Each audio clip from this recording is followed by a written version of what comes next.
Obtain the correct fluids in the primary 2-port tubing. Scan the patient and the fluid bag.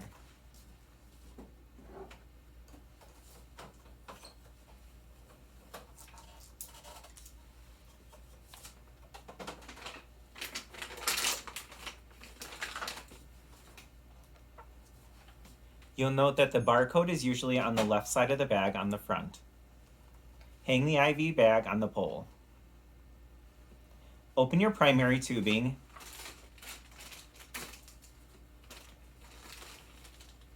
and immediately clamp your roller clamp.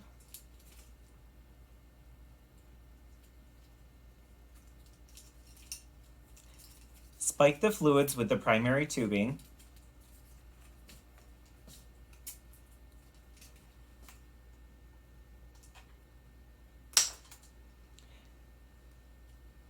And prime the tubing using the roller clamp.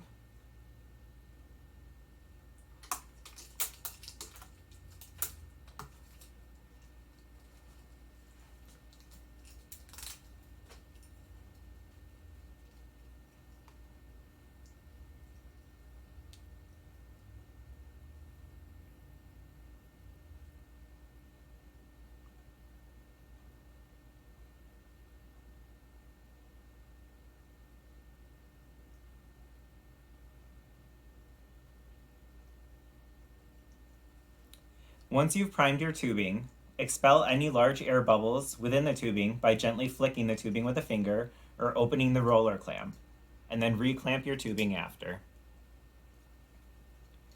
Open the channel and place the IV fluids in the pump.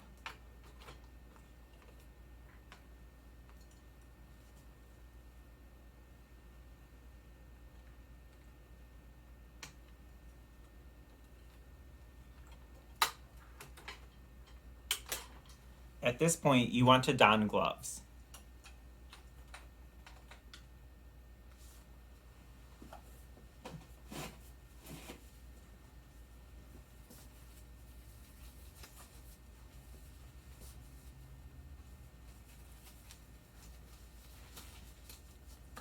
Assess and flush your IV site.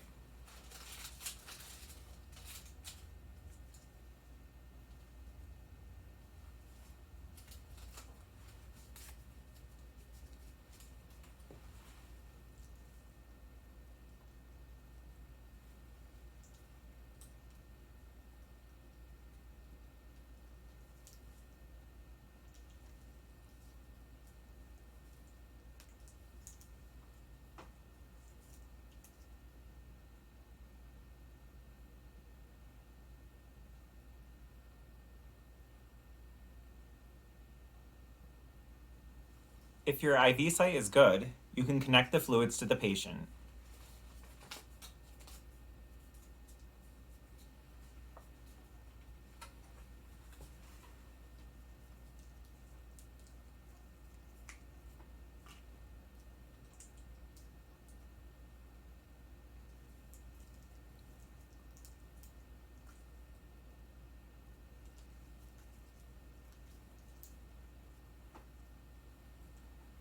You can now remove your gloves.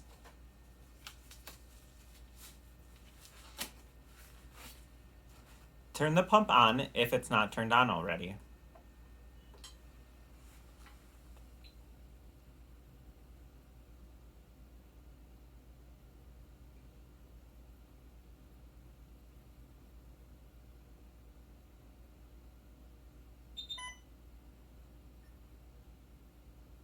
When it says new patient, select yes if it's a new patient or no if it is the same one.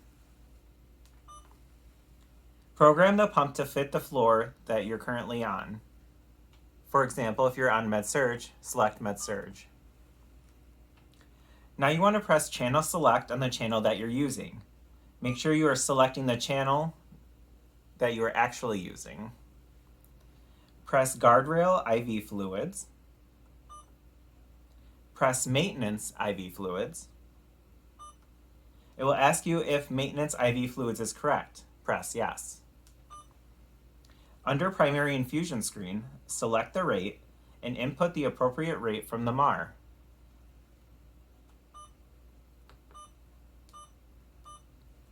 Then select the volume to be infused and enter 50 milliliters less than the total bag you are hanging. For example, if you're hanging a 1,000 milliliter bag, you would enter 950, or in this case, we're using a 250 bag and you program 200. You can now press start.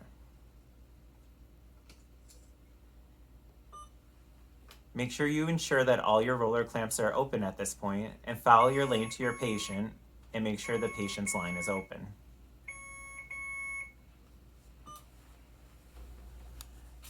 The IV tubing must be labeled according to hospital policy.